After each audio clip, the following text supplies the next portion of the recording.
বলছিলাম কি, একটু ভাবুন না আমাদের ভবিষ্যৎ জেনারেশনের কথা।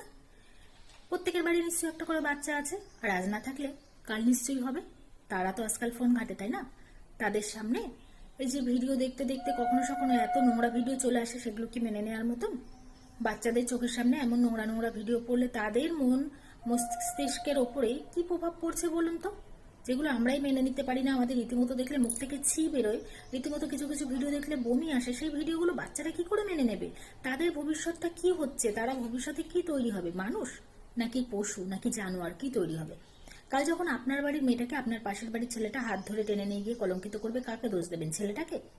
তারা কি নিজেদেরকে একটু শুধরান না, যাতে ছেলেটা ভবিষ্যতে এমনভাবে তৈরি না হয়, এমন মানসিকতা, এমন বিকৃত মানসিকতা না পায়?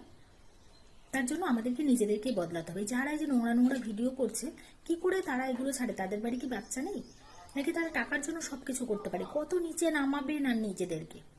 সবকিছুই করতে পারেন আপনারা। আমাদের দেশটাকে কেন বিদেশে পরিণত করছেন? আর বিদেশিরাও এত নোংরা ভিডিও করে না যেগুলো আপনারা করেন। আর যারা এই ভিডিওগুলোকে আপনারা সাপোর্ট করছেন তাদেরকে বলছি, দয়া করে সাপোর্ট করবেন না।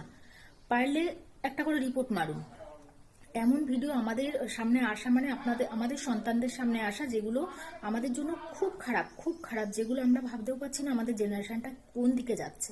একটু বাঁচান না, সবাই মিলে একটু চেষ্টা করি আমাদের জেনারেশনটাকে বাঁচানোর। দয়া করে।